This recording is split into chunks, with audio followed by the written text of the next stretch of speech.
This is sort of my temple ceremony. I'm embarrassed to even read this, but I'll read it because we're friends here.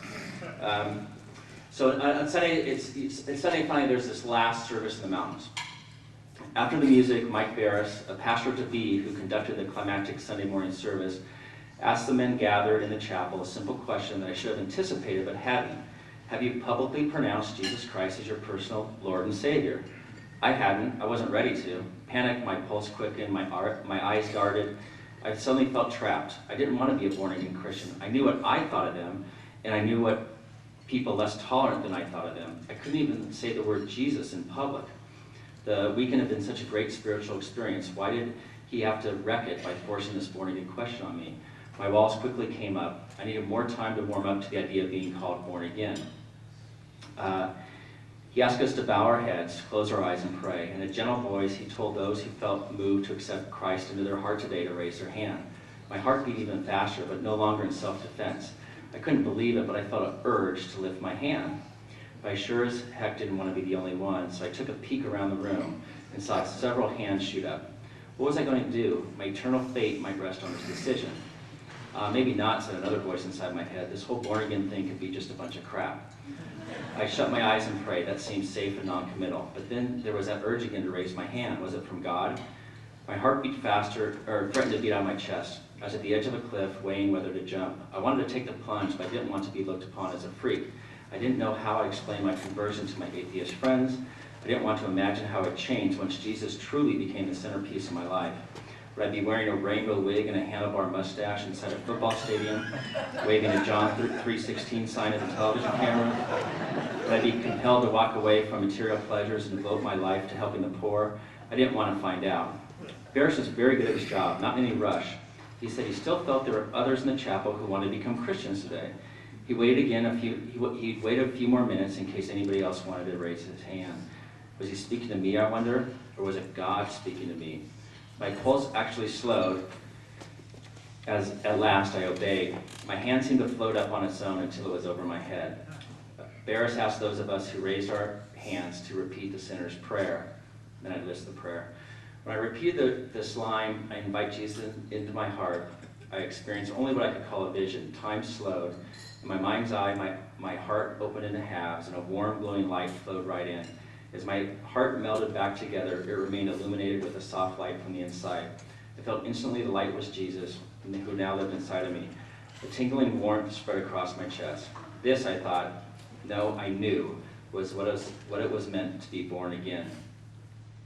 So I had this mystical, magical, mountaintop experience, and I was all in. So it's like, you know what, my life is getting better, my professional life's getting better, my personal life's getting better, this Christianity's really working for me. And I was a journalist, and so I saw this huge disconnect between what I was experiencing in my faith world and what the mainstream media was reporting.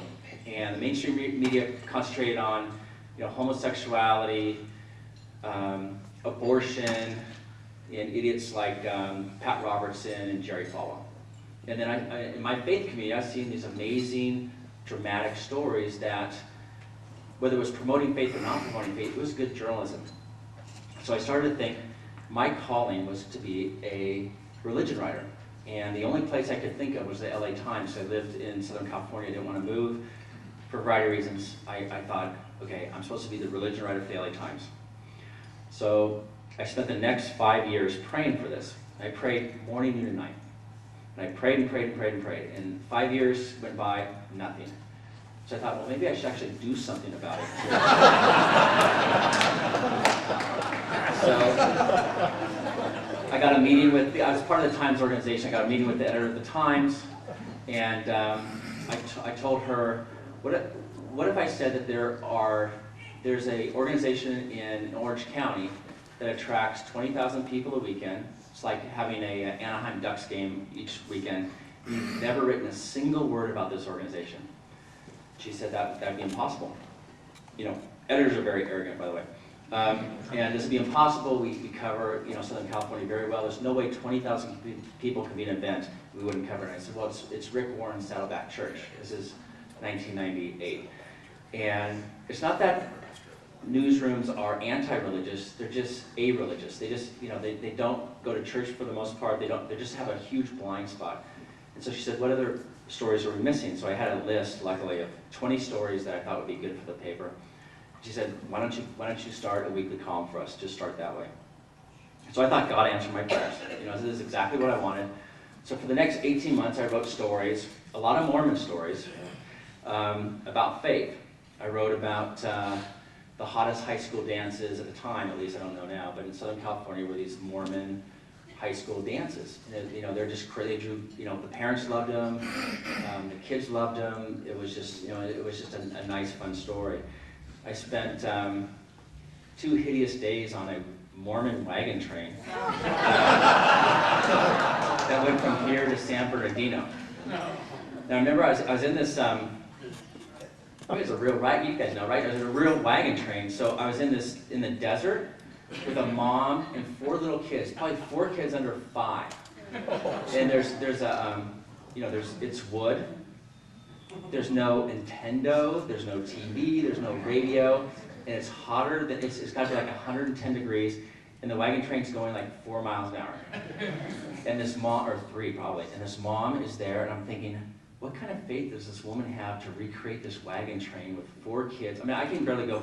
I have 4 boys. I can't even go to the supermarket with them all. And she's in a wagon train doing this. And so did that. And let me see. Oh, and then a Mormon fashion show. There's a group of moms who wanted modest dresses for their kids for homecoming, or for graduate prom. Thank you, prom. And so she talked Nordstrom into holding a fashion show of modest prom dresses. And she hooked up with the Orthodox Jews. It was kind of a strange relationship. And but at any rate, it got to be a front page story. So I was getting all these great stories from the Mormons. So I thank the Mormon Church for that. And then eventually they said, why don't you go full time? And so that's when God really answered my prayer. So for a long time, it was a great honeymoon. My faith deepened. I got to talk to. It was a time where newspapers mattered. And so anytime I called somebody across the country, around the world, they got to talk to me. I got to travel everywhere I wanted to. It was just, I had the greatest job in the world. And then in 2001, right before the sex scandal broke out in the Catholic Church in 2002, there was a case there's a case in Orange County where a guy by the name of Ryan DeMaria, he was about to commit suicide. So he's a very methodical kid. So he did everything he needed to do, and then at the very last minute, as he was taking his pills, he called his parents and said, here's my bank accounts, here's this, here's that. I'm committing suicide. I want to say goodbye. So luckily, his parents were able to intervene in time, and they said, what is so painful in your life that you want to commit suicide? And he said, well, I was molested by Father Michael Harris, and no one would ever believe me because his parents, there was one other accuser, and his parents actually attended a rally to support Father Harris. And this rally was crazy. It was 300 people came. They hired a banner, a plane to fly a banner that says, "We heart Father Harris." They sang for "He's a Jolly Good Fellow." And so his parents were there, and he said, well, you guys wouldn't believe me. You didn't believe this other person. And the parents actually were good parents. And they believed him. And so they went to the bishop and said, remember, this is before the sex scandal. They said, you know what?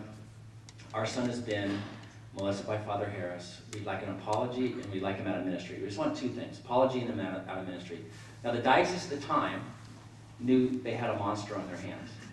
And the bishop, and the way all bishops do, they're very pastoral. He said, stop bringing shame onto the church, stop lying, get the hell out of my office. And so they left, but Ryan is a very, very stubborn young man, so he filed suit when it wasn't popular. And 5 years later, after just this torturous legal battle, he he settled for $5.2 million. And so this is a news story. So I'm at the news conference. I don't know the background of this. I just see a kid standing up there. He's 27 at the time. He gets $5.2 million. And in my dark journalist heart, and all journalists have very, very dark hearts, I was thinking, $5.2 million, that's just a lot of money for something that happened 15 years ago? Couldn't he move on with his life? Why would he wait 5 years why would he waste 5 years? And so I was asking questions of this victim's advocate, and I thought I was being very objective and intelligent about it. And she said, you know what, why don't you come to a victim's meeting? We're meeting tomorrow night, why don't you come? You just sit in, just to kind of find out what we're about.